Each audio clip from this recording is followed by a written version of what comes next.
भारत से नहीं उलझना चाहता चीन।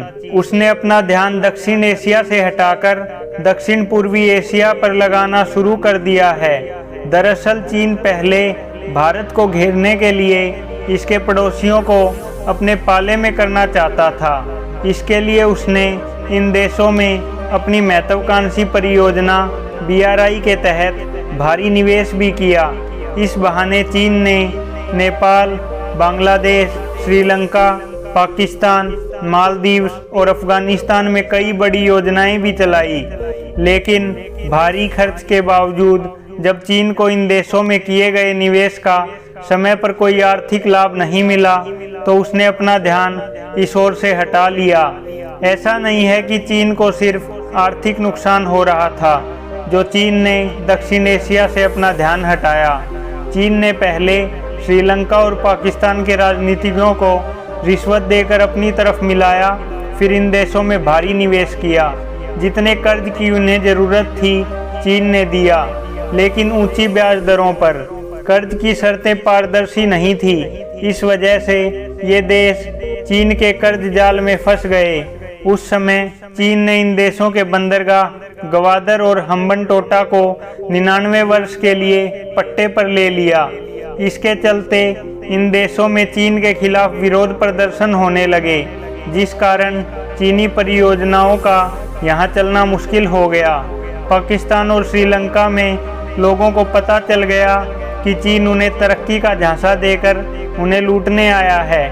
नेपाल और बांग्लादेश में भी चीन को लेकर लोगों में भारी गुस्सा है। नेपाल में भी चीनियों और नेपालियों के बीच छिटपुट झड़पें हो चुकी हैं। श्रीलंका के राष्ट्रपति गोटाबाया राजपक्षे ने बताया कि दक्षिण एशियाई देश आर्थिक बदहाली में हैं, इसलिए चीन अब इस क्षेत्र में पहले जैसी दिलचस्पी नहीं ले रहा। श्रीलंका चीन से $1.5 अरब का ऋण नहीं ले सका।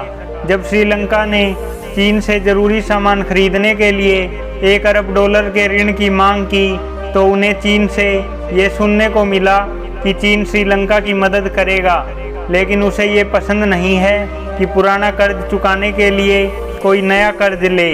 यानी चीन ने श्रीलंका की मदद तो नहीं की, बल्कि उसे हिकारत भरा एक संदेश जरूर सुना दिया और उसे उसकी औकात याद दिला दी। दक्षिण पूर्वी एशियाई देशों में फिलीपींस, वियतनाम, कंबोडिया आते हैं और चीन का ध्यान अफ्रीका की तरफ भी है।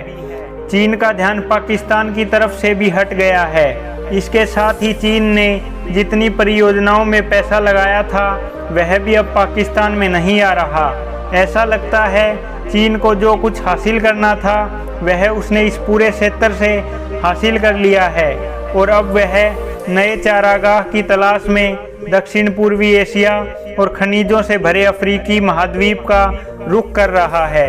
हालांकि अफ्रीका में भी चीन की राह आसान नहीं दिखाई पड़ती। वहां पर भी लोग चीन की लूट खसूट से अच्छी तरह वाकिफ हैं और वहां की जनता भी चीन के विरोध में है। जहां चीन ने श्रीलंका के सामने यह कहते हुए चारा फेंका है कि वह श्रीलंका की मदद के लिए अंतर्राष्ट्रीय मुद्रा कोष से बात जरूर करेगा, वहीं राजपक्षे अमेरिका, भारत, जापान और ऑस्ट्रेलिया से भी मदद मांगने पर विचार कर रहे हैं।